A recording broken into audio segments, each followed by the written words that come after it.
The story with that one is that we wrote it as a straight kind of like Pistols sort of track, you know, straight ahead rock track, and we've been working with this guy, part of the production team, because it has been a production team, this album, rather than produced by Arthur. It's been obviously me and Johnny, Arthur, our engineer Jim, and this guy used to be the keyboard player in Cameo, Merv de Payer, and he was our kind of he was the guy that messed up all our tracks, really. We used to hide him away in a little room at the studio, and he'd have a little programming set up, and he how can I put it on? I don't know if you can say this, but he used to smoke vast quantities of pot, really, and we'd take our tapes. Herbal refreshment. Herbal refreshment, yeah. Yeah, he used to smoke herbal refreshments, and we would take our band songs, which sounded good and rocking, and we stick them under the door and say, here you go, Merv, there's a couple more, and he'd kind of pull them apart and experiment on them, and like he'd turn my voice around backwards and you know, distort stuff, and basically get the track into his headspace. So and Arthur did some of the beats on that at the beginning, didn't he? That's right, yeah. Yeah, slowed down half-speed beats, and yeah. My idea for it was that I wanted to hear Bernard's voice almost sort of like drowned, really, by because I never get the chance. But no, I just thought it'd be really good, almost like a sort of whirlwind, really, of sound going around Bernard's voice. Which it is. That's how it turned out. That's how it turned out. Yeah. So one of the first things we did when we recorded the track, without going into all the technical things, we just made this like mad kind of electric wind kind of sound. It sounds like a Mark Bolan song, doesn't it? We just made this really mad song, and then we jammed over the top of it. British Michael song. Electric wind, yeah. Jammed over the top of it, and some of it was improvised. Some of what Bernard was doing was improvised, and the take is the first time the band ever heard it or played it. And there's always something pretty special in that, you know. Sometimes it works, sometimes it doesn't. So it kind of was experimental. We had the loose blueprint for the song, but then we kind of, you know, it started off a little bit kind of krautrocky, you know. So in some ways you can liken it to, you know, Public Image or something like that, maybe. It's actually my favourite song on the record because I think it's quite original. I don't think it sounds like any kind of real pop music that's been done before. And my idea for it really was to get almost like just a sound effect and get a bombastic kind of whirlwind of sound, really, with Bernard in the middle of this sort of vortex of sound, and we got up with some really weird kind of strange, almost like a krautrock kind of song. It's kind of inspired by the band Noi, and then Bernard wrote the words and the tune over the top, and we did it in first take, and it was almost like a sort of half improvised sort of piece of music, and I think it's my favourite track.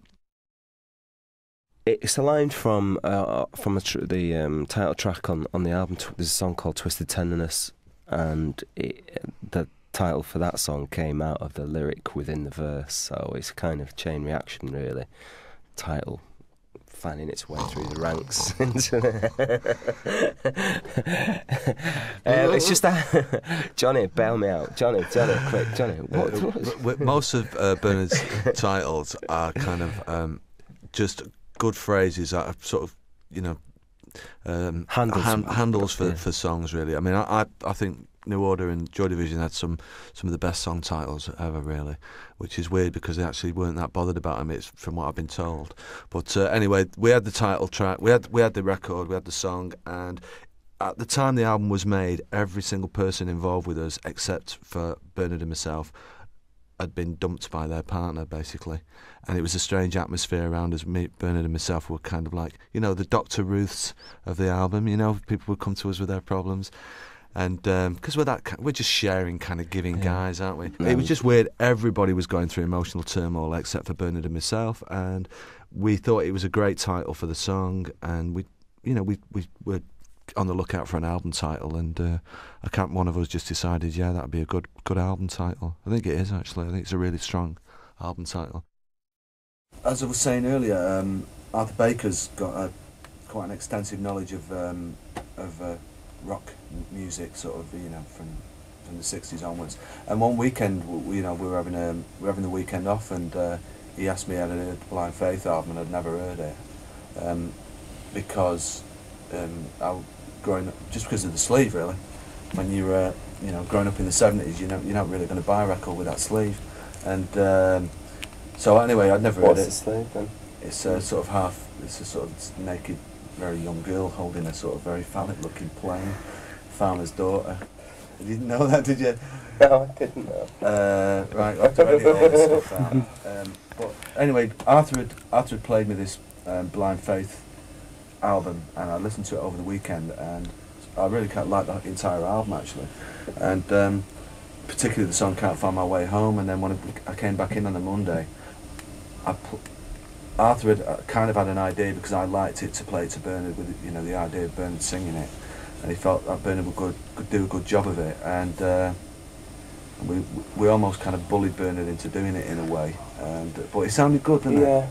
What you hear is the first time Bernard ever sang it, and I think again that gives it a certain kind of. I mean, I was a bit iffy about doing a cover version on the album, to be honest, because I don't think I've ever done one. I don't think I've never done a cover version. Oh, we did for a radio session once. We did a Keith Hudson track, and called "Turn the Heater On," which is a nice track, but never on record. You know, we never done it on record, so I was a bit iffy about doing a cover version, especially since we had so many songs written anyway.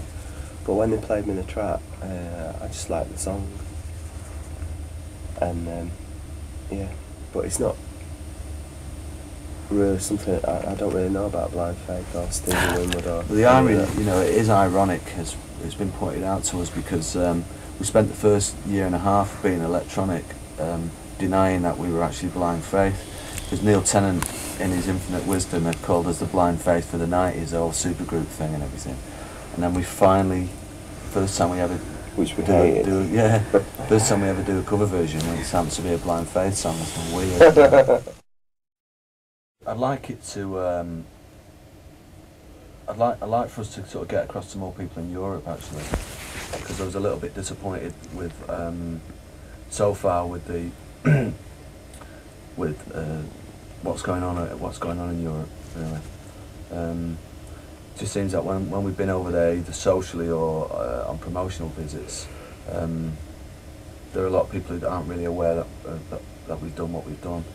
So I know it's a strange one, really. I'm only just sort of kind of working this one out, but I would like that to happen. Speaking personally, though, I've got to say that, and this might change, that I'm just sort of still both. I feel actually very, very grateful to whatever and whoever, that I'm still kind of making pop music that gets attention.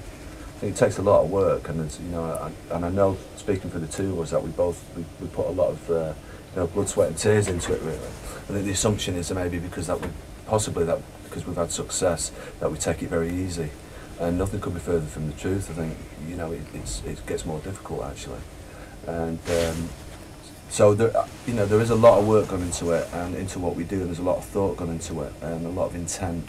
But still, I don't know, maybe it's my age or something, but I think, well, you know, I've been doing it like men and boy now about 17, 18 years, and I'm still, you know, getting to speak to people like you, and people are saying, oh, you've got a new record coming out, and how's it going to chart and all that, because I think that both of us would still be doing this anyway.